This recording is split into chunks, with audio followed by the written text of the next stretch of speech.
dipersembahkan oleh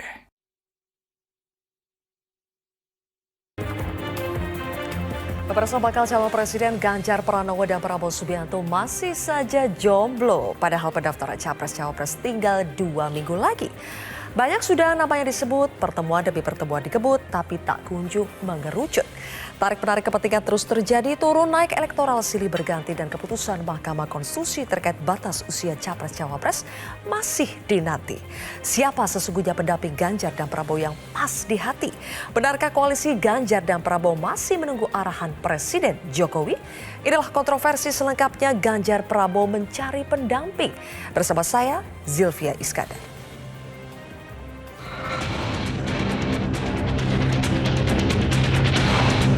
Pilpres, ya tentulah masa tidak disinggung Pilpres. Itu tanda-tanda mungkin ya. Itu tanyanya ke Mas Erlangga, ketua umumnya. Bukan saya yang harus menjawab. Senin sore, kami bertemu hampir 1 jam. Ya, silaturahmi, berbincang-bincang, terutama mengenai 2024. yang dibicarakan apa ya? Rahasia. Dulu Pak Jokowi untuk memimpin Indonesia juga memperbaiki sejumlah hal yang rasanya belum baik. Tidak apa-apa.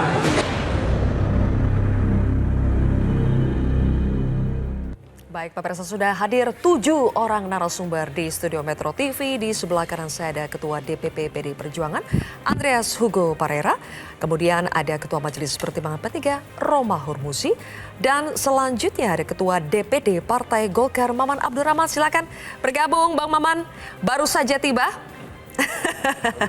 Alhamdulillah tepat waktu sekali ya. Di sebelah kiri saya selanjutnya sudah ada Wakil Ketua Umum Partai Gerindra, Habibur Rahman. Kemudian juga ada Jubir Partai Demokrat Herzaki Mahendra Putra, Jubir PKS Pipin Sopian, dan Direktur Eksekutif Poltreking Indonesia Hanta Yuda. Selamat malam semuanya, terima kasih sudah hadir di kontroversi Metro TV. Saya langsung mulai ke Bang Andreas. Bang Andreas, kemarin kita sama-sama lihat ya, ada visual pertemuan Mbak Puan dengan Pak JK. Jadi kemarin Mbak Puan mendatangi Pak JK, benarkah Mbak Puan ini sedang berupaya merayu Golkar agar putar haluan masuk ke koalisi pendukung Ganjar? Oh, itu sebabnya. Itu sebabnya. Kayaknya pindah ke sini ya, makanya pindah ke sini. Ini kan masalah tempat duduk itu masih cair ya kan? Sebelum masa pendaftaran semuanya masih cair. Silakan Bang Andreas. Ya kalau Mbak Puan bertemu itu biasa, artinya pernah awalnya ketemu dengan Bang Surya, kemudian ketemu dengan Pak Prabowo, ketemu dengan Mas AHY. Jadi Mbak Puan memang ditugaskan untuk ya membuka ruang diskusi, ruang dialog. Diskusi apa, Bang? Ya tentu diskusi, termasuk diskusi berkaitan dengan situasi politik, bagaimana perkembangan Indonesia ini ke depan. Jadi di politik ini kan berdiskusi, bertemu, berdiskusi, berdialog itu kan hal yang baik gitu. Untuk kemudian membuka ruang-ruang ya apabila mungkin ya kita melakukan kerjasama gitu. Dibuka ruang-ruang apabila mungkin, oke dicatat di situ ya. Jadi pertanyaan saya tidak hanya Pak JK, sebetulnya sudah ada tokoh senior Golkar juga sebelumnya yang ditemui Mbak Puan, yaitu Pak Luhut. Lagi-lagi belum dijawab apakah ini adalah upaya untuk memutar haluan Partai Golkar mendukung Ganjar. Kita tetap menghargai bahwa Golkar, Partai Golkar ya secara organisasi sudah memutuskan untuk bergabung dengan koalisi Indonesia Maju Pak Prabowo secara organisasional gitu. Tapi kan juga sekarang kan belum ada sampai kepada keputusan deklarasi, belum sampai ke KPU lah istilahnya, masih ada waktu gitu. Jadi menghargai tapi kalau bisa dibujuk ya nggak masalah gitu ya? Ya kita tetap menghargai, ada etika di dalam berkomunikasi, berdialog itu hal dan itu harus tetap kita jaga gitu. Tapi secara personal membuka ruang-ruang dialog itu kan hal yang baik untuk kepentingan politik, kepentingan bangsa ini ke depan. Gitu.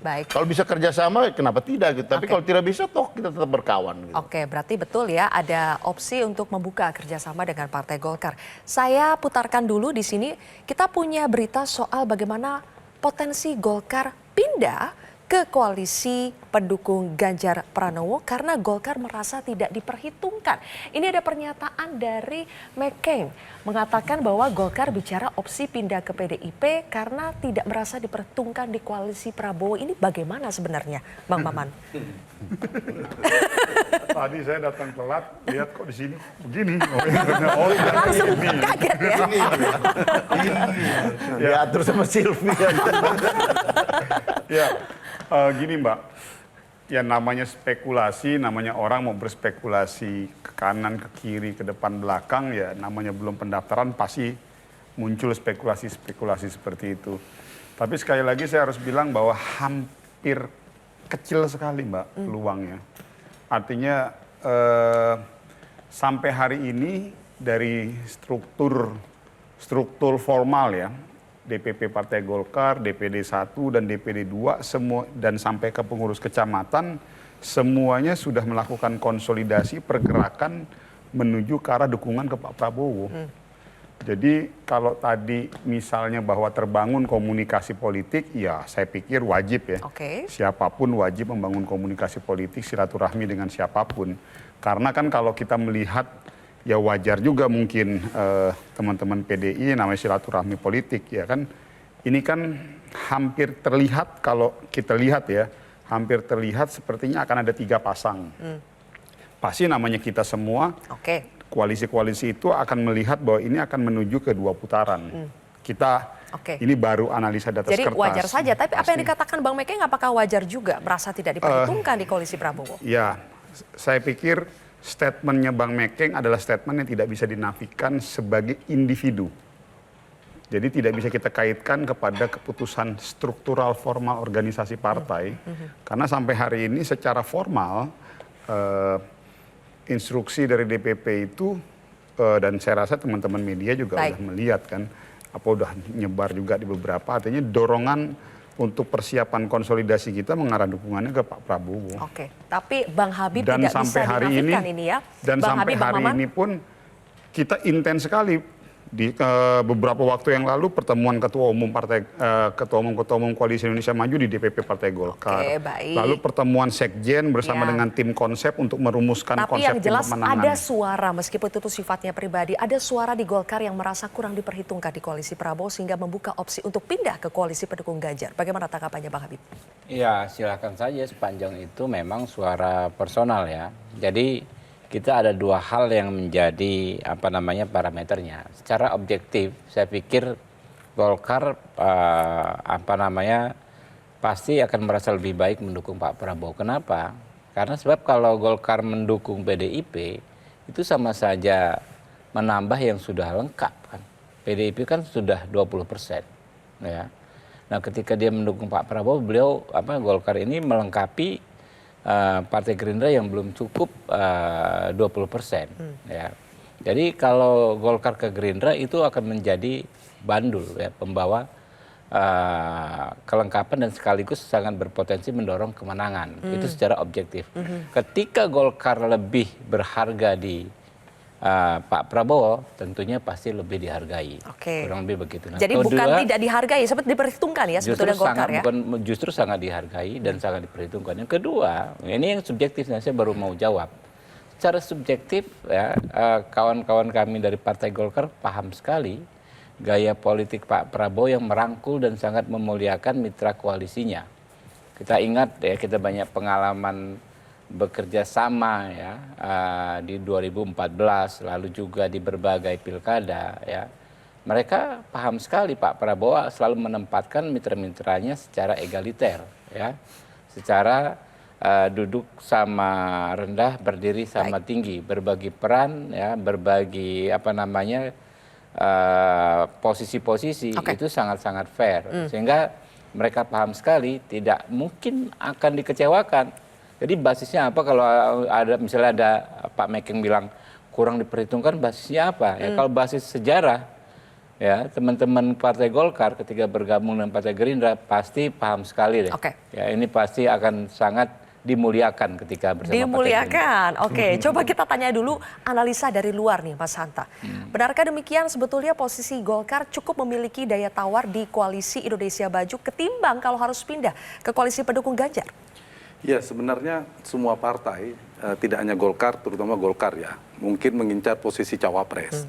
Nah, ini potensi yang dijaga oleh semuanya. Kita belajar dari tertukarnya posisi Partai Demokrat dan PKB. Itu kan karena tidak titik temu soal cawapres. Ini bisa jadi potensi misalnya Golkar kecewa Pak Erlangga tidak mendapatkan posisi cawapres. Nanti tukeran sama Mas Romi nih. Kalau Sandiaga Uno nggak dapat, nanti Mas Romi yang ke bisa jadi maksud saya itu. Nah, maksudnya Mas Romi duduk di sini nih. Jadi koalisi yang tertukar. Koalisi yang tertukar. Tapi sepanjang, itu judul sinetron baru tuh Mas Hanta. Tapi sepanjang nanti sebelum didaftarkan KPU masih mungkin terjadi. Tapi betul juga Bang Maman katakan tadi, Bang Andreas juga iya, bahwa potensinya memang mengecil per hari ini. Kalau kita lihat mengapa sembari ini ya cawapres semakin belum dimunculkan, yang paling penting ada faktor koalisi. Jadi faktor koalisi, eleksi, dan konstelasi saya membacanya. Dari sisi koalisi, kenapa belum menentukan cawapres ini untuk menjaga. Memang belum mengerucut namanya di Mas Ganjar maupun di Pak Prabowo. Yang kedua, selain mengerucut satu orang, kedua memang menjaga soliditas koalisi. Kalau terlalu cepat diumumkan, ada potensi pergi tadi yang saya katakan, bisa tertukar. Yang kedua ada faktor eleksi tentunya, elektoral. Bagaimana mencari cawapres, saling intip lah strategi. Kalau Mas Ganjar keluar duluan, Pak Prabowo menyesuaikan strateginya. Kalau Prabowo keluar, Pak Ganjar menyesuaikan. Sehingga saling intip strategi, sehingga penting kalau keliru menentukan cawapres, nanti bisa kalah dalam pertarungan. Ditambah faktor kuantitatif, misalnya faktor milenial kah, mewakili NU dan seterusnya. Nah, terakhir satu lagi saya lihat dinamika ini juga terpengaruh pada faktor konstelasi. Faktor konstelasi itu juga ada dua, yaitu menunggu keputusan MK. Jangan-jangan tiba-tiba Mas Gibran masuk, ya kalau ternyata Pak Prabowo betul wakil Mas Gibran, pasti Mas Ganjar menyesuaikan atau sebaliknya. Faktor ini penting. Dan satu lagi konstelasi itu wacana yang kemarin, tiba-tiba ada peluburan koalisi dari 3 menjadi 1. Tapi saya setuju per hari ini peta kekuatan politik kita mengarah pada tripolar, 3 poros koalisi. Mudah-mudahan 3, kalau saya setuju 3. Baik, tapi tidak menutup kemungkinan masih akan ada koalisi yang bisa digoyah. Karena itu, Mas Romi, apakah ini mengkhawatirkan buat P3 yang menyodorkan nama Sandi sebagai bacawa pres Ganjar? Dari kita mengusung Mas Ganjar tanggal 24 April, itu kita melihat Mas Ganjar sebagai bahagian dari keluarga besar P3. Saya selalu mengatakan itu karena keluarga besar Mas Ganjar itu terutama mertuanya tuh ketua P3 Purbalingga 19 tahun. Jadi ketua P3 Purbalingga, kakak iparnya Mas Ganjar juga masih anggota DPRD provinsi dari P3 di Jawa Tengah. Jadi memang karena saya satu daerah pemilihan, bahkan tahun 2009 saya kampanye di rumah yang sama. Karena rumah mertua Mas Ganjar di mana Mas Ganjar tinggal itu merangkap kantor DPC P3 Purbalingga. Sehingga ketika kemudian kita mengusulkan Sandi itu 2 bulan. Rapimnas pengusulan Sandi itu tanggal 17-18 Juni. Tetapi kita mengusung Sandi itu bukan lebih karena kepentingan P3 sebenarnya, meskipun Sandi hari ini ketua Bapilu P3, tetapi kita melihat analisis objektif. Sandi ini memenuhi seluruh kebutuhan objektif Mas Ganjar. Satu-satunya yang pernah ada di kertas suara. Dan itu merupakan faktor elektoral yang paling tinggi, saya kira semua poster juga sepakat tentang itu. Satu-satunya yang kemudian melengkapi komponen luar Jawa untuk Mas Ganjar, punya fanbase yang jelas, milenial dan emak-emak, di mana Mas Ganjar kuat di baby boomers dan Gen X seperti kita-kita ini. Jadi ini kombinasi yang sangat pas karena juga pendekatan Pak Sandi selama ini pendekatan ekonomi di mana Mas Ganjar Polhukam. Jadi ini betul-betul pasangan yang Tapi sempurna. Bu Mega dan koalisi pengusung Ganjar yang lain setuju tidak dengan itu? Sudah setiap Rebo dibicarakan, tetapi memang pembicaraan terakhir hari Rabu yang lalu ketika para ketua umum juga berkumpul, kita akan memutuskan pada saat-saat sebelum pendaftaran. Karena tadi yang disampaikan konstelasi tadi itu betul dan itu biasa saja. Karena kan kita juga mengukur jika A maka B, jika C maka D. Sehingga ini yang kita akan siapkan. Yang kedua, kita memang menghitung secara seksama kontribusi elektoral dari masing-masing pasangan yang akan kita wacanakan saat ini seperti apa sih, begitu. Baik, menarik Mas Pipin ketika yang lain ini bertahan sampai akhir di ujung, tapi koalisi perubahan malah memilih duluan. Melihat yang lain bertahan sampai ujung sementara koalisi perubahan duluan, bagaimana Mas Pipin? Ya sebetulnya kalau lihat cawapres Mas Ganjar atau cawapresnya Pak Prabowo, bagi kami aminkan saja.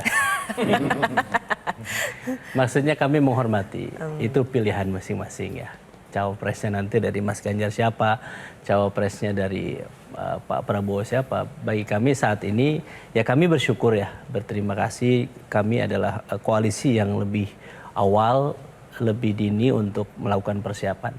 Termasuk kami di Koalisi Perubahan untuk Persatuan ini, cawapres sudah selesai, kemudian saat ini ada tim baja, tim badan pekerja Amin yang sedang bekerja untuk menyusun bagaimana persiapan. Pertama mematangkan visi misi, yang kedua adalah bagaimana kita juga menyusun struktur pemenangan saat ini juga insya Allah final, dan yang ketiga adalah persiapan administrasi untuk tanggal 19 Oktober kami insya Allah menjadi koalisi dan pasangan cawapres pertama kali yang mendaftar.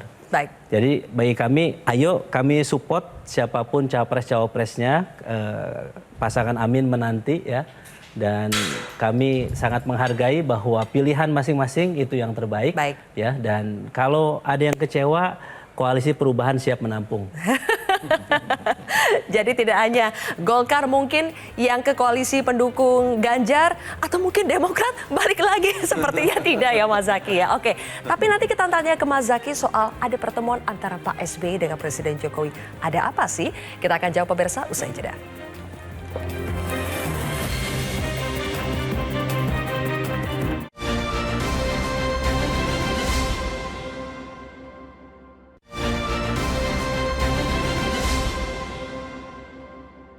Dipersembahkan oleh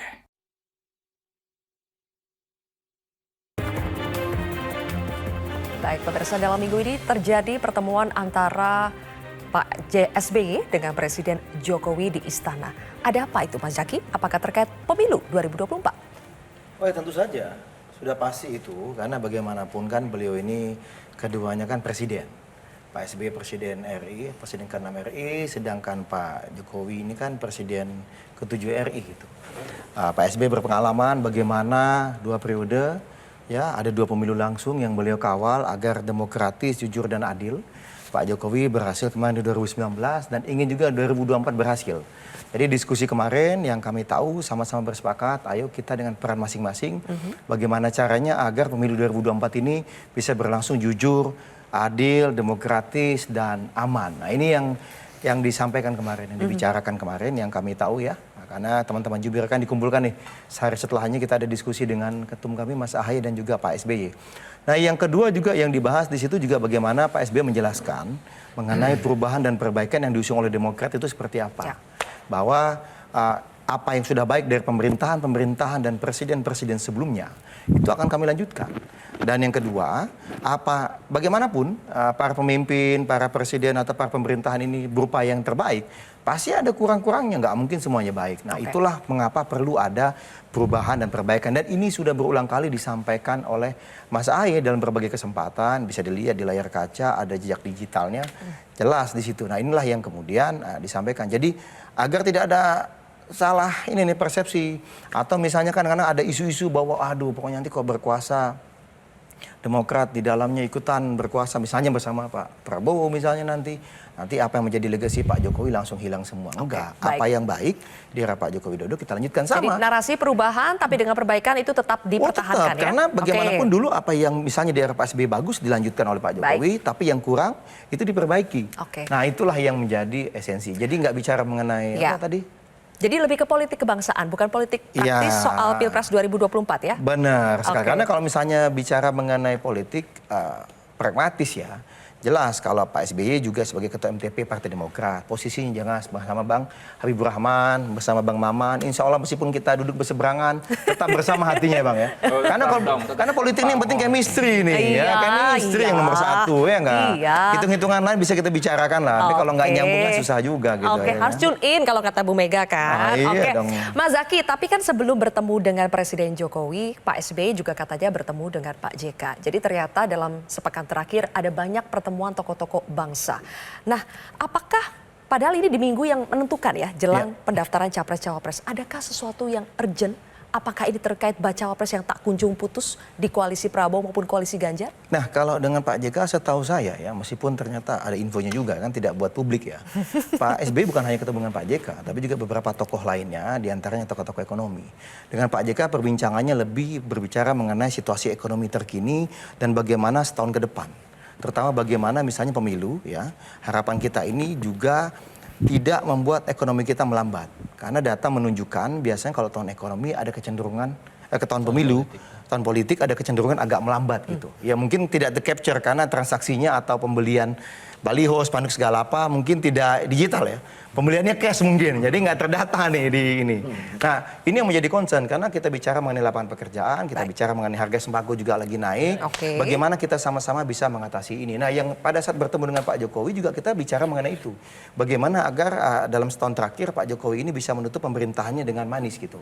Karena bagaimanapun kita berharap nih, kami ini silakan dicek jejak digitalnya Pak SBY, Mas Ahaye dan kita semua. Sejak awal mengkritisi Pak Jokowi pun pemerintahan ini selalu dengan niat apa? Bagaimana agar pemerintah ini bisa lebih banyak manfaatnya buat rakyat. Nah ini sama persis. Begitu juga sekarang, ya kita ingin yang terbaik. Di sebelah sini ya? Oh iya benar.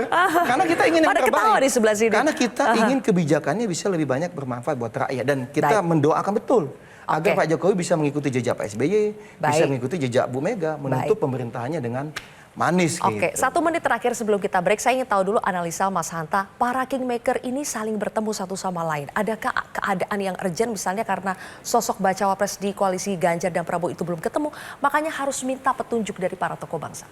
Ya, kalau pertemuannya terbuka biasanya normatif. Kalau tertutup justru serius. Jadi pertemuan tokoh politik itu membaca. Serius ya? Iya, misalnya pertemuan Pak SBY dan pertemuan Pak Jokowi itu dipertemukan 2 hal, yaitu Prabowo dan kedua Anies Baswedan.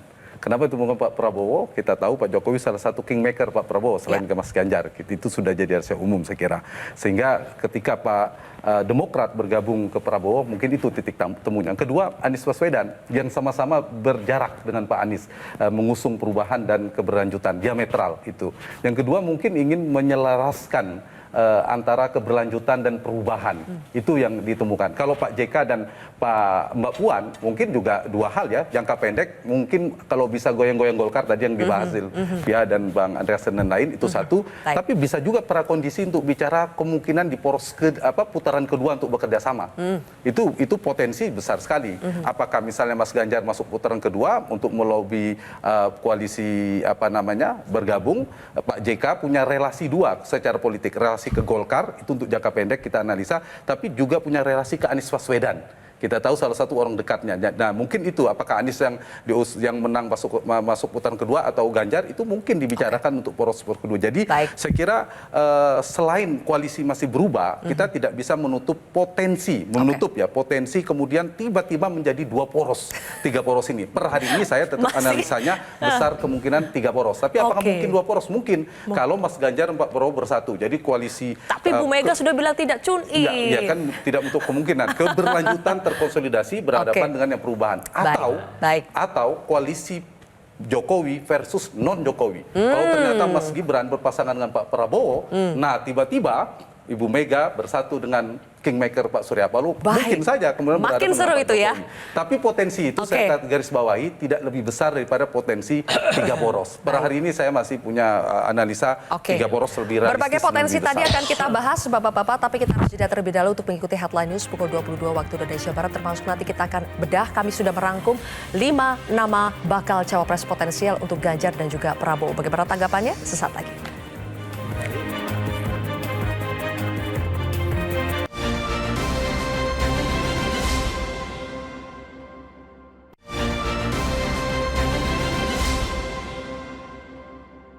Dipersembahkan oleh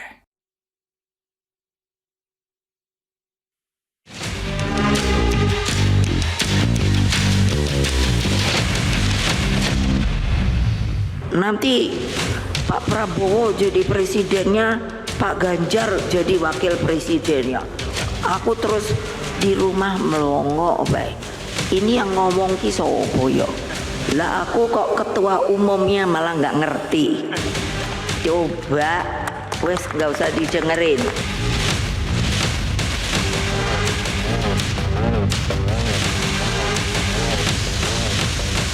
Nah, terkait ini Pak, peluang duet. Peluang duet bersama Pak Ganjar, Pak Prabowo bagaimana? Semua oke. Semua oke. Dengan Ganjar berarti oke juga. Terus. Dengan Ganjar berarti oke juga Pak. Yang penting. Kalau kemarin dengan pertemuan dengan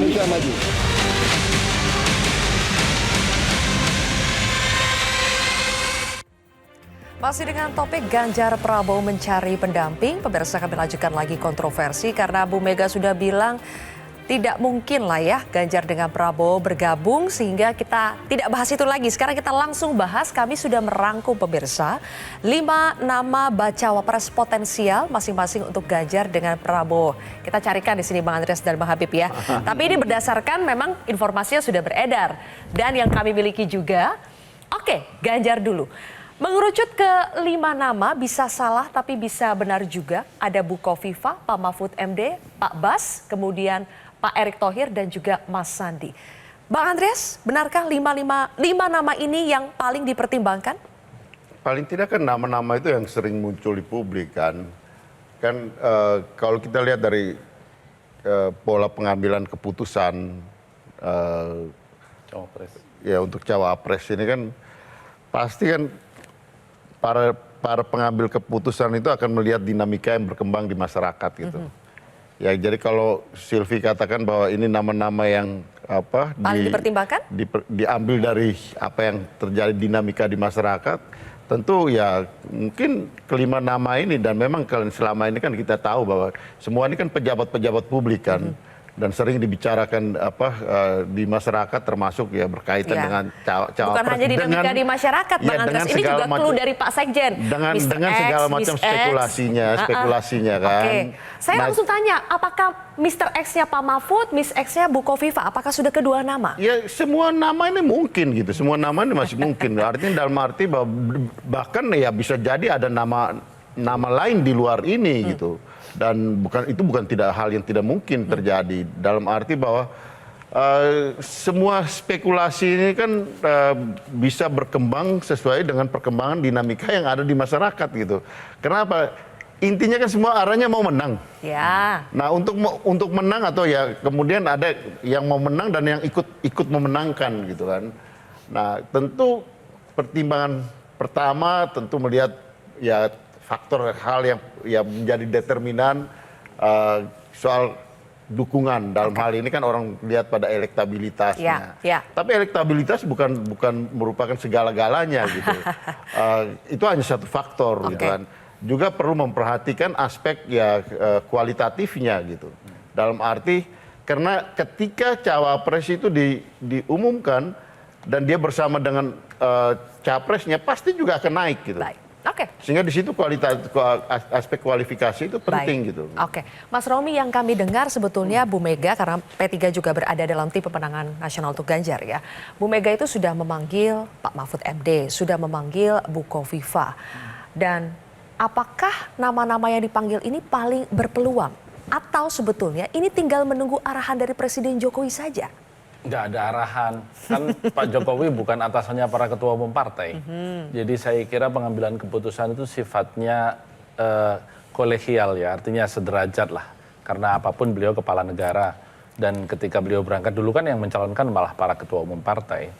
Yang kedua, apapun Pak Jokowi adalah kader PDI Perjuangan dan kita tahu persis bahwa approval rating beliau yang masih menjadikan setidak-tidaknya 15% dari masyarakat kita berdasarkan survei itu masih mengikuti pandangan beliau. Sehingga memang kita harus dengarkan. Dan beliau satu-satunya pejabat yang paling sering turun.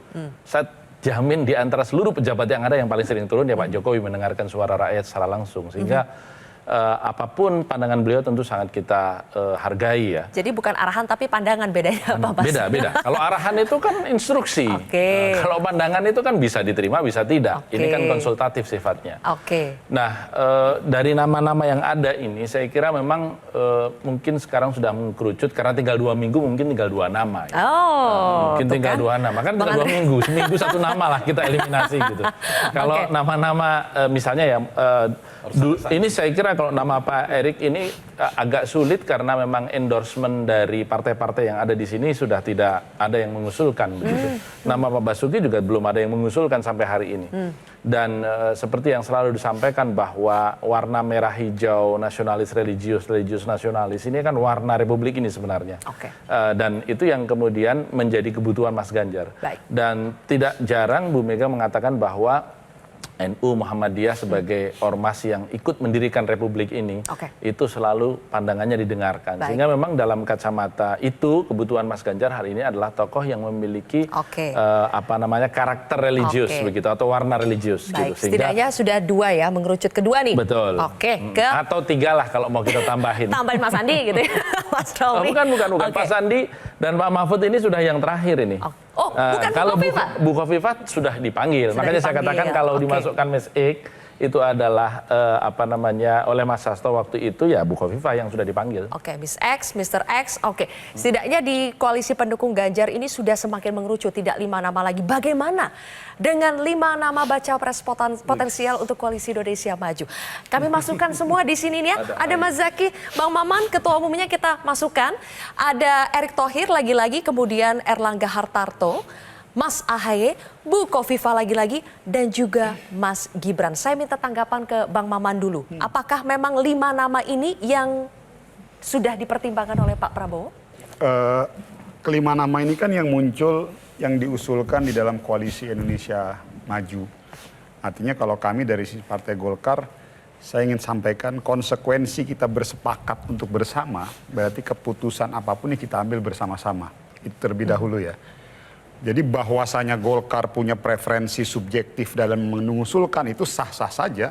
PAN juga begitu, mengusulkan Mas Erick Thohir, lalu ada juga dari relawan Pak Jokowi mengusulkan Gibran, ya nanti mungkin Demokrat mengusulkan Mas Ahaye, lalu juga ada muncul nama Mbak Khofifah. Kita melihatnya dalam sebuah dinamika positif. Itu dulu satu. Tapi Golkar pasti ada target untuk menjadi cawapres untuk Pak Erlangga. Yang kedua gini, artinya nanti diskusinya adalah dari ke-5 nama ataupun ke-6 nama, ke-7 nama, siapa yang bisa memiliki potensi untuk mengantarkan kemenangan. Itu dulu pasti kan ke situ nanti. Selain tadi ada aspek objektif, kompetensi, si A, si B ini seperti apa prestasinya, apa track recordnya, pasti nanti ke situ. Tapi pasti yang kedua adalah bicara tentang kemenangan. Nah begini Mbak, dari hasil survei, di sini ada Mas Hanta, Pak Prabowo mau dipasangkan dengan siapapun tidak terlalu memberikan efek. Dipasangkan dengan Mas Erik, dipasangkan dengan si A, si B, si C, efeknya itu hanya 1-2%, artinya masih dalam margin of error. Kalau kita mau pakai basisnya adalah hasil survei. Berarti pertanyaannya, kalau tadi dari hasil survei dipasangkan dengan si A, si B, si C, si D, itu hanya memberikan efek penambahan elektoral 1 atau 2%, berarti siapapun cawapresnya nanti itu tidak akan terlalu memberikan efek signifikan. Sehingga kami melihat bahwa harus ada satu efek dorongan positif yang memang bisa memberikan signifikansi tambahan elektoral kepada Pak Prabowo. Apa itu? Mesin partai. Jadi Golkar sebagai partai dengan suara yang besar merasa sangat pantas Erlangga yang menjadi cawapres Prabowo. Sangat. Kalau Anda tanyakan sama saya sekarang, yang paling pantas adalah Erlangga. Dan masih ada selain target dari untuk faktor kompetensi, track record, beliau Menko Perekonomian, mengantarkan perekonomian sampai hari ini rebound. Lalu yang kedua, tapi yang ingin saya perdebatkan adalah siapa yang bisa memberikan dorongan tambahan elektoral. Salah satunya mesin partai. Jelas di sini. Jadi hari ini sikap Golkar dari tingkatan pusat, provinsi, kabupaten, kecamatan sampai desa kita punya mesin itu. Di mata Golkar, Pak Erlangga sampai saat ini masih pantas untuk menjadi pendamping Pak Prabowo. Bagaimana dengan di mata Demokrat, Mas Zaky? Ya, kalau dari kami sikapnya jelas ya. Kami meyakini bahwa Pak Prabowo ini memiliki peluang menang terbesar gitu. Karena bagaimanapun kita bisa lihat ketika kami waktu itu disambut di Hambalang oleh teman-temannya Bang Habib, oleh Bang Maman, juga oleh teman-teman PAN dan partai-partai lain, itu luar biasa. Semangatnya sama nih. Ada kehangatan. Ada kehangatan. Menghormati perbedaan. Itu yang itu bisa dipisahkan. Nah, itu yang paling penting gitu. Kita punya kebersamaan yang luar biasa ya. Ayo pindah deh Bang Maman, pindah sini. Iya, ini. Oke, lanjutkan dulu. Tadi misalnya Bang Anders menyampaikan, ada nggak metode dalam memilih cawapres misalnya gitu. Kalau bagi kami yang paling penting saat ini hati-hati terjebak dengan hitung-hitungan secara kuantitatif saja. Atau bahwa berbicara politik itu adalah 1 tambah 1 sama dengan 2. Tidak bisa. Ada hal yang sangat mendasar dalam konteks masyarakat Indonesia yang kuat budayanya. Ya kan, kita kuat adat istiadatnya. Atau kalau dalam bahasa modern ada yang namanya psikografis gitu. Yaitu bagaimana chemistry antara satu dan yang lain ini gitu. Nah, alhamdulillah nyata teman-teman Gerindra, Demokrat, Golkar, pandangan teman-teman partai lainnya di koalisi ini chemistry-nya alhamdulillah kuat sekali, itu satu. Yang kedua, kami juga melihat bagaimana nanti siapapun ini yang mendampingi Pak Prabowo, kami yakin Golkar akan ikhlas, Demokrat akan ikhlas, Pak Habib akan ikhlas. Kenapa? Yang kita inginkan adalah kemenangan Pak Prabowo. Karena kita meyakini Indonesia kalau ingin ada akselerasi, melanjutkan pembangunan yang sudah dilakukan oleh pemerintahan sebelum-sebelumnya, masuk oleh Pak Jokowi saat ini, ya ini Pak Prabowo lah yang pilihan terbaik gitu. Kami melihat Pak Erlangga memang luar biasa karena Menko Perekonomian punya kemampuan yang di bidang ekonomi, punya mesin partai, itu luar biasa. Karena kami tahu bagaimana kami bersama Mas Ahaye 3 tahun membangun Demokrat ini bisa punya soliditas yang luar biasa. Mas Ahaye berhasil. Tapi kami akui lah, Pak Erlangga kan lebih senior dan beliau berpengalaman sebagai Menko. Gitu. Tapi kok nama misalnya nih, misalnya bicara mengenai Bang Erik juga oke menurut kami. Jadi nama di sini menurut kami juga silakan saja. Kami meyakini. Jadi tidak masalah kalau bukan Mas Ahaye ya? Kalau kami memang sejak awal, call-nya adalah ingin menang. Yang penting menang. Kita ingin menang kenapa? Tidak ada perubahan dan perbaikan tanpa kemenangan gitu. Dan yang paling penting kehangatan ya Bang ya. Chemistry kan hangat kok dari tadi. Karena pertama kali, mohon maaf nih. Di sini juga hangat nih ya. Saya minggu lalu baru dari Pontianak sama nih kayak Bang Maman double-nya ya. Mau ketemu teman-teman Sambas. Mereka nggak membahas mengenai siapa wakilnya Pak Prabowo. Mereka bilang, "Bang, alhamdulillah ini udah jalan yang tepat," katanya. Kembali ke jalan yang benar, ayo kita berjuang bersama, insya Allah menang Pak Prabowo. Begitu, iya Bang Maman ya. Ini teman-teman Kalbar siap berjuang. Dari 5 nama ini sebetulnya yang menarik adalah Gibran nih, Bang Habib. Pertama, beda dengan Pak Ganjar yang bisa maju sendiri, tanpa perlu partai lain, dia 20%. Kami ini, Pak Prabowo ini bisa maju kalau bersama-sama. Dan kami juga yakin kami hanya bisa menang kalau bersama-sama. Nah, jadi apa yang disampaikan Bang Maman ya, soal nama itu sebetulnya soal yang rileks. Dari ini mungkin bukan hanya 5 ini, masih ada beberapa nama lagi ya kan. Pasti bisa diputus secara rileks.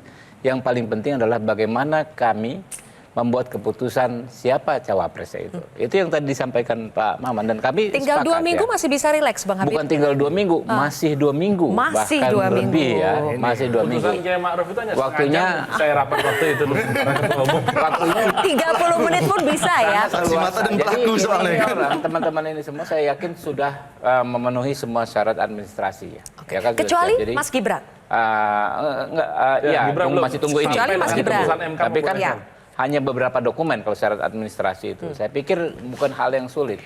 Kalau toh misalnya diputus Mas Gibran memungkinkan maju, diputus besoknya pendaftaran, saya pikir pun nggak ada masalah. Jadi persiapan teknisnya saya pikir semuanya sudah selesai. Tinggal ya memutuskan mencari yang seperti kata Bro Erzaki ya. Udah yang bro paling potensi ya kan membawa kemenangan. Baik. Karena kan ini kita memang pengen menang dan harus menang dan pasti menang gitu kan. Bang Habib, tapi sebetulnya dari 5 nama ini benarkah sudah ada 1 nama di sini ada Bu Kofifa sendiri, Miss X sendiri ini yang memang sudah secara langsung ditawari oleh Pak Prabowo dilamar menjadi bacawa pres. Kita nggak tahu kalau itu kan sudah menjadi domainnya Pak Prabowo bersama para ketua umum partai politik ya, yang ditawarkan, yang dibicarakan. Bahkan soal kriterianya pun sekarang juga sedang dibahas. Jadi saya pikir udahlah yang seperti itu kita serahkan kepada para ketum, para petinggi kita. Saya yakin ya mereka punya kematangan untuk memutus yang mana yang terbaik. Sekarang ini posisinya para ketua umum dan kita juga sedang menikmati keleluasan waktu yang diberikan oleh regulasi yang namanya PKPU. Sambil menunggu putusan MK, Bang Habib? Ya, apapun itu. Yang jelas kan waktunya masih leluasa sekali, masih nyaman sekali. Gitu. Tapi kan begini, Bang Habib, selain terkendala persoalan hukum karena masih menunggu putusan MK, Gibran ini kan kader PDIP. Tapi kenapa tetap masuk dalam bursa bacawa presnya Pak Prabowo? Ya, namanya kader ya kan, kayak Pak Prabowo didukung pun oleh Partai Golkar. Anda seperti tidak tahu didukung oleh Partai Demokrat, ya kan? Nanti juga bisa jadi didukung PKS, ya kan? Nggak ada masalah. Nggak putaran satu, putaran dua, ya Bang ya? Nggak ada itu. Kita acuannya regulasi lah itu. Boleh putaran kedua. Demokrat gabung. Mas Pipin sedang mencoba untuk meraih Partai Demokrat untuk kembali sebenarnya. Sebelum ke Mas Pipin, saya tanya dulu ke Mas Hanta. Mas Hanta, sebetulnya dari beberapa survei kita sudah bisa melihat sosok-sosok dengan elektabilitas cawapres tertinggi. Misalnya ada Erick Thohir, kemudian ada Ridwan Kamil, begitu ya. Kemudian belakangan baru muncul ada Gibran. Tapi kenapa ternyata faktor elektabilitas itu tidak semata-mata membuat koalisi Ganjar maupun Prabowo itu langsung memutus siapa bacawa presnya? Apa kendalanya? Kita akan bahas nanti usai jeda, pemirsa, tetaplah di Kontroversi. Itu dia tuh bener.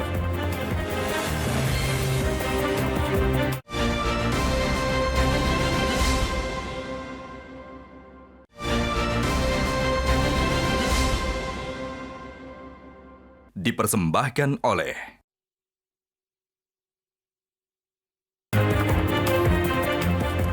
Sejumlah survei menempatkan Erick Thohir dan Ridwan Kamil dengan elektabilitas tertinggi untuk bacawa pres. Tapi kenapa Mas Hanta koalisi tidak serta-merta menjadikan elektabilitas itu sebagai acuan utama memilih bacawa pres? Karena semua koalisi harus berhati-hati karena para bacawa pres ini bisa menjadi titik bubar. Kalau terlalu cepat diumumkan ternyata preferensi atau aspirasinya tidak dipenuhi. Yang kedua, keliru mencari cawapres, betul selisih 2-3% untuk angkat capres. Capres masih variabel utama, tapi dengan kompetitif itu menjadi penting juga 2-3%. Misalnya Mas Ganjar dan Pak Prabowo kan kompetitif itu. Keliru menentukan cawapres juga keliru, harus hati-hati. Nah, untuk menentukan cawapres itu secara singkat, Zilvia, ada 3 variabel atau faktor determinan untuk capres di periode pertama. Beda periode kedua ya, baru Amin dan Pak Budiono lebih leluasa.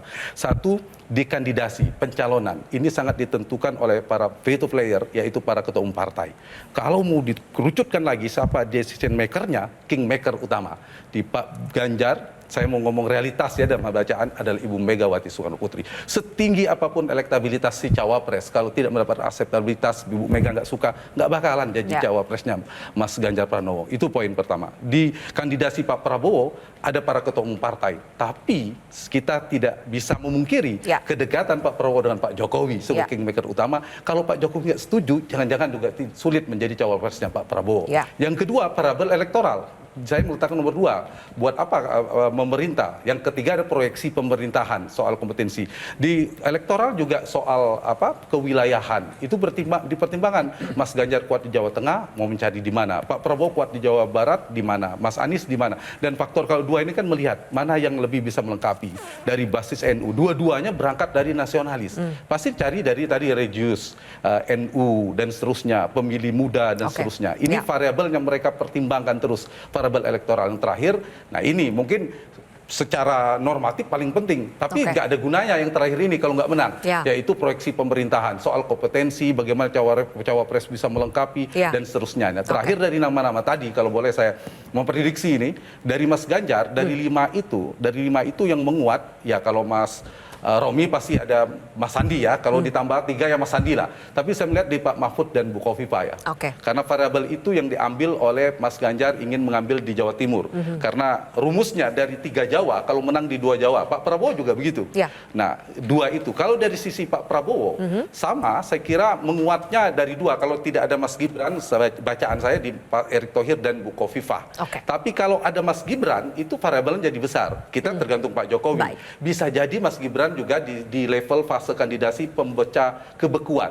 Kalau Erick Thohir ditalonkan oleh PAN, kemudian Pak Erlangga oleh Golkar, semua mengusulkan. Kalau Mas Gibran diiyakan oleh Pak Jokowi, bisa jadi Mas Gibran menjadi pemecah kebekuan di koalisi Pak Prabowo. Kalau Mas Gibran kemudian dimenangkan oleh MK dan Pak Jokowi berkalkulasi bisa menang. Tapi kalau tidak, saya kembali lagi ke Erick Thohir dan Bu Kofifa. Dan hari ini trennya Bu Kofifa memang di gara-gara Jawa Timur pendekatan kualitatif versus plus kuantitatif. Tapi secara elektoral keseluruhan memang Pak Erick terkuat di elektabilitas, ada Pak Ridwan Kamil, ada Pak Mahfud trennya juga menguat. Mas Ahy masih kuat sebenarnya kalau secara elektoral. Kalau untuk Mas Ganjar, kalau 3 ada Sandi, ya kan? Iya. Kalau 2 ada Sandi juga. Sandi juga itu nanti yang jadi.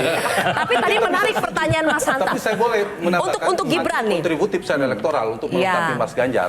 Tadi untuk Gibran Mas Hanta mengatakan tergantung bakal diiyakan tidak oleh Pak Jokowi. Bakal diiyakan tidak Logika kira-kira? politik dan fatsun politiknya tidak. Karena Gibran kader PDI Perjuangan, Pak Jokowi bukan hanya sekedar kader. Diberangkatkan menjadi wali kota, gubernur, presiden 2 kali oleh PDI Perjuangan. Kalau sampai Mas Gibran dilepas Pak Jokowi untuk bersama dengan Pak Prabowo, menurut saya itu sudah di luar fatsun. Oke, jadi meskipun nanti MK mungkin memutuskan menyetujui, mengabulkan, tapi belum tentu Pak Jokowi merestui Ini adalah Gibran. mental game. Jadi Pak Jokowi itu main maksimal. Nah gitu loh, jadi pun Kaisang sudah dilepas. Kaisang sudah dilepas tapi kemudian ketemu Mbak Puan. Begitu, jadi dia lepasnya Kaisang kepada PSI yang kemarin sempat mau ke Pak Prabowo dipakai untuk balik lagi Mas Ganjar gitu. Sebenarnya itu aja. Jadi ini mental game. Mental game. Baik. Tadi Mas Hanta juga menyebutkan soal aspek kewilayahan. Saya ingin tanya ke Mas Pipin ya. Perebutan suara di Jawa Timur itu juga yang menjadi alasan Anies untuk menggandeng Gus Imin salah satunya. Nah, jika bacawa pres Ganjar atau Prabowo juga adalah warga NU yang merepresentasikan Jawa Timur, nggak bahaya buat pasangan Amin? Saya kira tokoh itu penting, tetapi mesin partai juga penting. Jadi itulah yang dijanjikan oleh PKS dan PKB. Jadi 2 kekuatan ini, jadi kami ada partai nasionalis, ada Nasdem di situ, ada partai 2 berbasis Islam yang punya wilayah masing-masing. PKS di Jawa Barat dominannya, kemudian di DKI, Banten, kemudian PKB ada di Jawa Timur dan Jawa Tengah. Jadi bagi kami ini sudah paket komplit. Jadi kami yakin, optimis bahwa peluang menangnya besar karena tadi kombinasi antara ketokohan, elektabilitas para tokoh capres cawapres kami Anies, Muhaimin ya, dan insya Allah akan diaminkan oleh banyak pihak, dan kemudian mesin partainya efektif, punya loyalitas, punya 3 modal utama, yaitu ada militansi kader yang kuat, kemudian soliditas strukturnya yang sangat bagus di lapangan, dan yang ketiga adalah kerja kolektifnya yang baik. Jadi 3 modal itu yang kami yakini bahwa siapapun capres cawapresnya tanpa mengurangi rasa hormat, tanpa kami jumawa, kami menghormati itu semua, tapi kami optimis bahwa pasangan Amin ini memberikan harapan karena kami membawa perubahan untuk persatuan dan perbaikan ke depan. Baik, oke. Bang Maman, koalisi bukannya belum bisa kita sebut solid ya karena masih 2 minggu, tapi sepertinya kemungkinan akan cair juga mendekati pendaftaran. Sekarang Bang Maman, solid atau tidak itu tergantung apa? Satuan ukurannya itu sekarang apa? Apakah lagi-lagi ini soal bacawa pres yang bisa bikin bubar atau jalan? Saya bilang gini Mbak, kalau kita mau melihat soliditas sebuah koalisi itu ada 4. Yang pertama pasti faktor survei. Apa sih yang menjadi magnet seseorang mau mendukung Pak Prabowo, mau mendukung Mas Ganjar, mau mendukung Mas Anies? Pasti yang pertama faktor survei. Itu pertama. Tapi ingat, faktor survei tidak bisa menjadi satu-satunya. Yang kedua adalah faktor preferensi elit. Elit mana? Elit di internal koalisi. Sampai hari ini, elit-elit di Koalisi Indonesia Maju sangat hangat, sangat guyup, dan sangat solid. Chemistry-nya ketemu. Bahwasanya masing-masing punya subjektivitas, ya saya pikir itu wajar dan memang wajib di era demokrasi seperti sekarang ini. Lalu yang ketiga Mbak, itu faktor kita bicara tentang kompetensi dan apa yang mau kita perbuat ke depan. Hari ini kalau tanya ke kami, Koalisi Indonesia Maju yang paling lengkap. Oh iya. Ditambah lagi kalau kita lihat terakhir kemarin dengan adanya Mas Ridwan Kamil, udah ada di sini, lalu ada Mbak Ofifa, ada Mbak Ofifa masuk di sini, ada Bu Ofifa. Artinya apa? Di Koalisi Indonesia Maju kalau kita mau bicara kompetensi ke depan, kita punya Menko Perekonomian, kita punya Menteri Pertahanan, kita punya Ketua Umum Partai, kita punya Kepala-Kepala Daerah. Sudah habis sebetulnya nih Bang Maman. Dan yang terakhir, kalau bicara cawapres, saya pikir pada akhirnya semua akan dibangun konsensus. Konsensus. Jadi nggak ada yang perlu dipusingkan sih Mas sebetulnya. Zaki sepakat dengan apa yang disampaikan oleh Bang Maman tadi, sudah lengkap kecuali baca cawapresnya? Ya, kalau Mas Ahy selalu menekankan, kami Demokrat adalah sahabat yang setia. Waktu sudah membuktikan itu. Dan kami juga siap menjadi lawan yang militan untuk yang mengkhianati kami. Ya kan gitu. Kira-kira bukan. Kok itu? Oke. Nah, tetapi saya mau menegaskan begini ya kan. Bung Zaki itulah kira-kira. Enggak gitu, Bang. Kami hanya ingin menyampaikan begini. Oke. Saya setia menunggu ini. Bukan, ini kami melihat ya. Gimana Bang Habib? Paling Selesaikan nyaman sedikit. Paling nyaman. Intinya gini, mohon maaf. Paling nyaman, oke. Satu hal. Saya baru selesai dari talk show tadi. Oke. Kemudian presenternya menyampaikan ke saya, Bang, ada 2 talk show nih. Bang, abang ini beda sekali gitu nih. Kok sekarang kayaknya lebih santai, lebih tenang, lebih nyaman gitu dia bilang. Kenapa? Dibandingin 2-3 bulan lalu gitu loh. Sedikit Sedikit aja Bang Habib. koreksi ada Ya. Pak Tipin ya, bukan belum lengkap baca wapres dan justru kita ini kebanyakan baca wapres. Jadi kita ini tinggal memilih yang terbaik dari yang terbaik gitu kan. Bukan memilih, bukan terpaksa memilih karena situasi ya. Masih ada 2 minggu lagi, jadi kemungkinan kita akan bahas lagi di kontroversi selanjutnya ya soal baca wapres. Terima kasih Bapak-Bapak sudah hadir di kontroversi malam hari ini. Saya Zilvia Iskandar pamit undur diri. Sampai jumpa. Metro TV.